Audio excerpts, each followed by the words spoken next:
সোচ্চার হতাম, কোন জালেম মাথা ছাড়া দিয়ে দাঁড়াতে পারতো না, কোন আধিপত্যবাদীরা আমাদেরকে গোলাম বানিয়ে রাখতে পারতো না। কিন্তু আমরা যখন স্বার্থপর হয়ে গেছি, আমরা যখন শুধু নিজের জীবন আর পরিবার নিয়ে আমাদের চিন্তা ভাবনা ঘুরপাক খায়, এর বাইরে আমরা ভাবতে পারি না, তখন গোলামি আমাদের জন্য অবধারিত হয়ে গেছে, অপমান আমাদের জন্য অবধারিত হয়ে গেছে, অপরিহার্য হয়ে গেছে। নবী সাল্লাল্লাহু আলাইহি সাল্লাম তার সেই প্রখ্যাত হাদিসে এমনি এমনি বলেননি। একটা সময় আসবে যে সমস্ত জাতিগোষ্ঠীরা, সমস্ত সম্প্রদায়, অন্য ধর্মের মানুষেরা, মানুষ যেভাবে খাবারের টেবিলে বসে চারপাশে ভাগযোগ করে ছিঁড়ে ফুড়ে খায়, তোমাদের মুসলিম জাতিকে সেভাবে ছিঁড়ে ফুড়ে খাবে। কখনো তোমাদেরকে জঙ্গি তকমা দিবে, কখনো তোমাদেরকে মৌলবাদী তকমা দিবে, কখনো তোমাদেরকে বিভিন্ন দেশ বিরোধী তকমা দিবে। এগুলো দিয়ে দিয়ে তোমাদেরকে দুর্বল করবে, কোণঠাসা করবে এবং তোমাদেরকে শেষ করবে, ধ্বংস করবে। নিজেদের মধ্যে গ্রুপিং সৃষ্টি করে, মতবিরোধ সৃষ্টি করে, তোমাদের মধ্যে মতভিন্নতা সৃষ্টি করে তোমাদেরকে লাগিয়ে দিবে এবং মুসলমানদের মধ্যে একটা অংশ আরেক অংশের ব্যাপারে দ্বিধাগ্রস্ত হয়ে পড়বে। এরকম যে জটিল অবস্থায় তৈরি হবে, অন্য সম্প্রদায়ের মানুষরা তোমাদেরকে ভোগের বস্তুতে পরিণত করবে, তোমাদেরকে ভেঙে চুরে খাবে। কেউ কাশ্মীর নিবে, কেউ ইরাক নিবে, কেউ সিরিয়া নিবে, কেউ আফগানিস্তান নিবে, কেউ আফ্রিকা নিবে।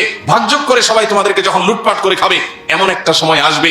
নবীজিকে সাহাবীরা বলেছেন, ইয়া রাসূলুল্লাহ আবি কিল্লাতিন নাহনু ইয়াউমাইদিন, সেদিনকে আমাদের সংখ্যা অনেক অল্প হবে, সেজন্য দুরবস্থা হবে।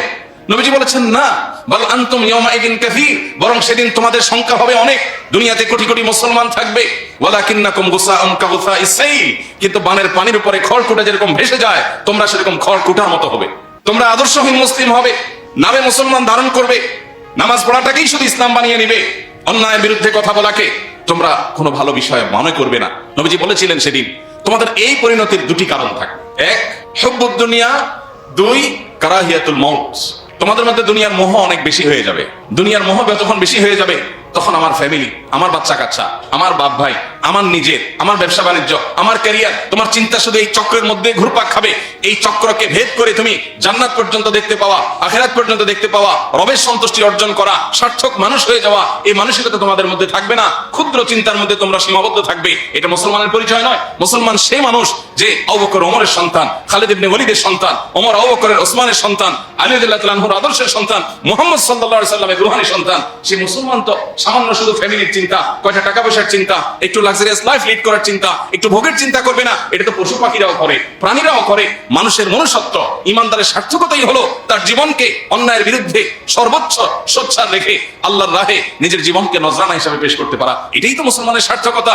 যেদিন তোমাদের মধ্যে দুনিয়ার মোহ পেয়ে বসবে, তোমরা ক্ষুদ্র গণ্ডির বাইরে আসতে পারবে না। তোমাদের যেদিন মৃত্যু ভয় তোমাদেরকে ঝেঁকে বসবে, জান বাঁচাবার জন্য শুধুমাত্র চিন্তা করবে, আমি এখানে গেলে আমার জান যাবে, আমি আমার জান বাঁচাই, আমি নিজে ভালো থাকি। এই চিন্তা যখন আসবে, অপমান, অপদস্থ, লাঞ্ছনা এবং আগ্রাসন, এটা তোমাদের জন্য অপরিহার্য হয়ে যাবে, অবধারিত হয়ে যাবে। নবী করিম সাল্লাল্লাহু আলাইহি সাল্লামের এই হাদিস যেন আজ আমাদের সামনে জ্বলন্ত উদাহরণ।